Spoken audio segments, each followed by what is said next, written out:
It is a summation of more than 20 years of research on one subject, and that is, why do some people do so well in life, while so many more do not?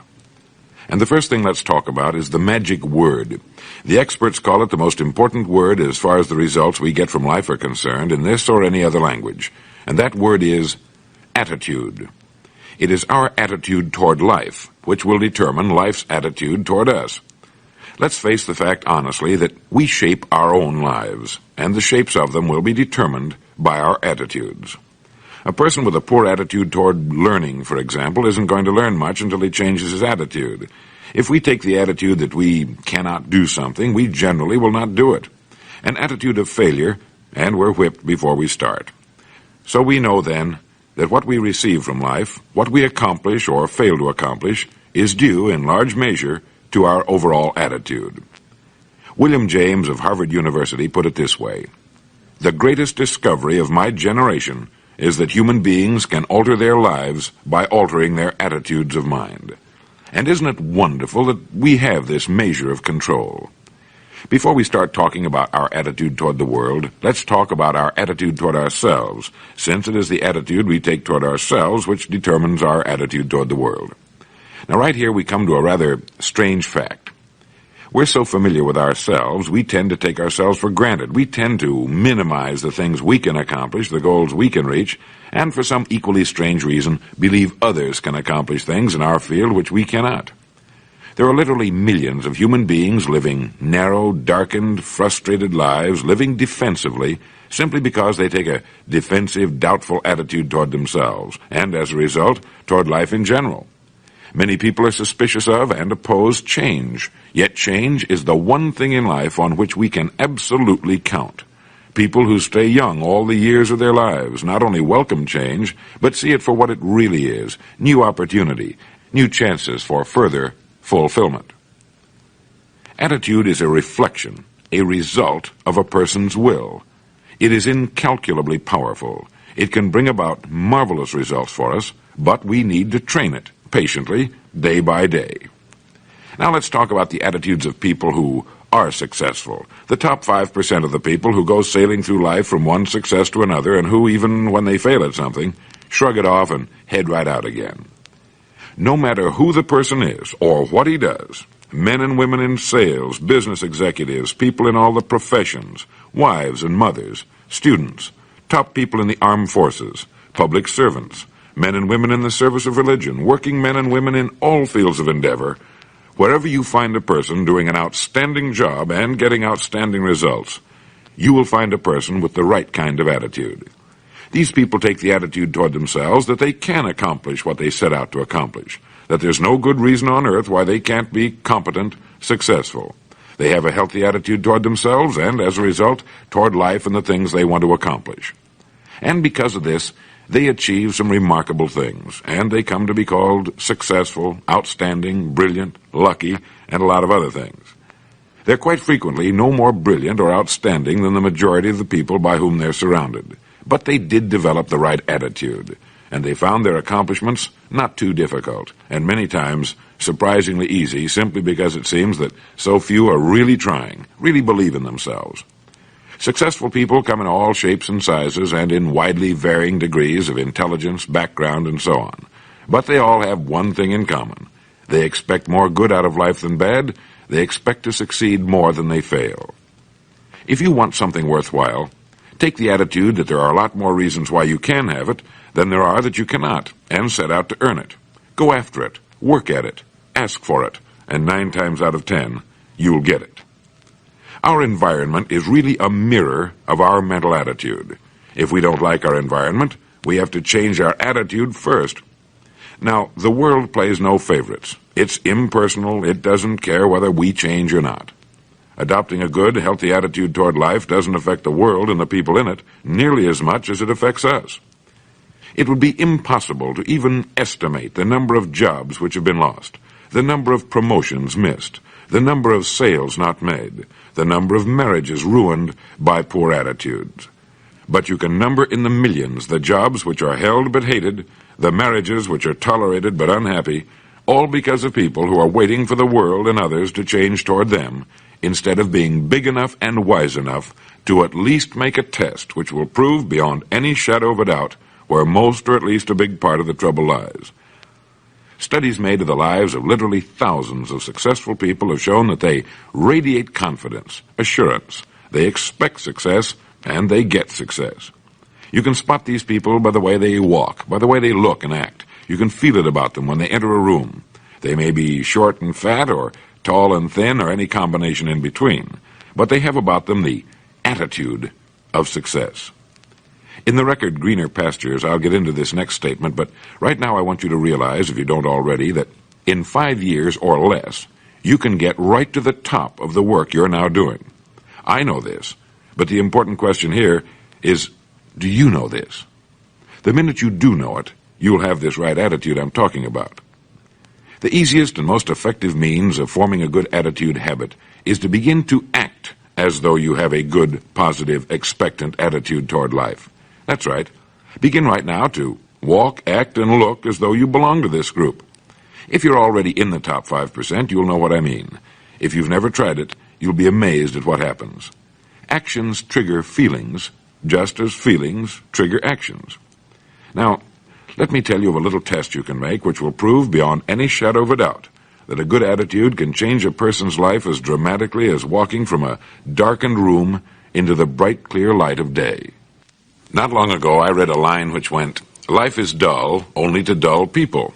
This is true, but it also could have read, "Life is interesting only to interesting people," or "Life is successful only to successful people." Now, what I'm trying to say is that you must first become, mentally, from an attitude standpoint, that which you wish to achieve.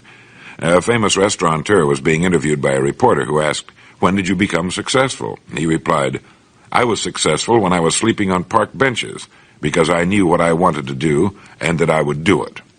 In short, his attitude had been one of success, of expecting success, long before the material, the tangible rewards of success had been earned. We'll get into this particular phase of Lead the Field in record number 3, A Worthy Destination. But for now, remember that a person must act, look, and because of these things, feel successful before the success he seeks can come. Chances are you know people who seem to be what others call lucky. All kinds of good and wonderful things seem to happen to them, and they give the impression of happily sailing through life, having a wonderful time, and getting more accomplished in a year than most people do in 5. This has been figured out fairly scientifically, and if anyone will conscientiously go about the test I'm going to recommend, and stay with it every day for the next 30 days without fail, that person can join this small, happy, and extremely productive group of people. He'll find himself becoming lucky, as they say, and most of his problems will pretty well take care of themselves. Of this you can be sure. The results will be nothing short of amazing.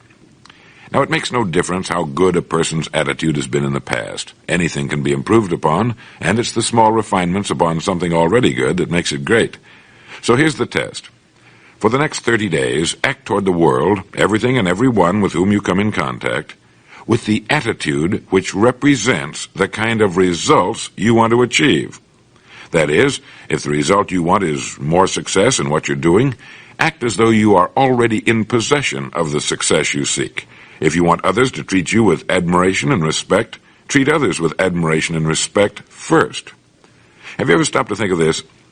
Every human being on earth is the most important human being on earth as far as he or she is concerned. You may never get anyone to admit it, but it's a fact. So for the next 30 days, treat every person with whom you come in contact as the most important person on earth, remembering as you do so that as far as that person is concerned, he is. Now, the reason I say treat everyone in this fashion is mainly because this is the way human beings ought to treat each other, and because it will help you form a habit that will bring you amazing and delightful results for the rest of your life. Have you ever noticed that the higher you go in any organization of value, the nicer the people seem to become? You see, the bigger the person, the easier it is to talk to him, to get along with him, to do business with him. Do you know why? It's because he's got a good attitude, and people with the best attitudes just naturally gravitate toward the top. So for 30 days, act toward others and the world at large in exactly the same manner you want the world and others to act toward you. Treat your wife or husband as the person he or she really is, the most important person in your life, and the same with the children. Carry out into the world each morning for 30 days the kind of attitude you would have if you were the most successful human being on earth. And notice how it quickly develops into an habitual attitude. When a person does this, he should realize he has already placed himself on the road to what he seeks. He is right now in the top 5% of the people in this or any other country. He has prepared the ground and planted the seed. He has made of himself a magnet, an embodiment of that which he seeks. Before metal can be cast into a desired shape, the mold, the expectant receptacle, must first be fashioned. Before a building can be erected, the excavation must be made and the foundation laid. And before a person can achieve the kind of life he wants, he must become that kind of individual. He must think, act, talk, walk, and conduct himself in all of his affairs as would the person he wishes to become. He is then actually that person, and the things that person would have and do will naturally come to him. Almost immediately, a change will be noticed. Irritations that used to frustrate and annoy disappear. When some less informed individual gives you a bad time, stay on the track. When someone cuts in front of you with his car or acts in any other manner that shows his ignorance and lack of courtesy, don't permit yourself to drop to his level. Pity him, for that's what he really deserves. That's the very group a person doesn't want to belong to, and if he acts like them, well, let's face it, he belongs with them. There's nothing in the world that men, women, and children want and need more than the feeling that they're important, that they're needed and respected. They will give their love, their affection, their respect, and their business to the person who fills this need. So the magic word is attitude. And in summing up, a few points to keep in mind. 1. It is our attitude at the beginning of a task which, more than anything else, will affect its successful outcome. 2. It is our attitude toward life which determines life's attitude toward us. 3. We are interdependent. It is impossible to succeed without others. And it is our attitude toward others which will determine their attitude toward us. 4. Before a person can achieve the kind of life he wants, he must become that kind of individual. He must think, act, talk, walk, and conduct himself in all of his affairs as would the person he wishes to become. 5. The higher you go in any organization of value, the better will be the attitude you'll find. 6. Your mind can hold only one thought at a time, and since there's nothing at all to be gained by being negative, be positive. 7. The deepest craving of human beings is to be needed, to feel important, to be appreciated. Give it to them, and they'll return it to you. 8. Look for the best in new ideas. As someone said, I've never met a person I couldn't learn something from. 9. Don't waste valuable time broadcasting personal problems. It probably won't help you. It cannot help others. 10. Don't talk about your health unless it's good. 11. Radiate the attitude of well-being, of confidence, of a person who knows where he's going. This will inspire those around you, and you'll find good things will begin happening to you. And 12, lastly, for the next 30 days, treat everyone with whom you come in contact as the most important person on earth. If you'll do this for 30 days, you'll do it for the rest of your life. In the next recording, I'll talk to you about greener pastures. But now in closing, remember the words of Walter Dill Scott of Northwestern University. Success or failure in any undertaking is caused more by the mental attitude even than by mental capacities. Thank you.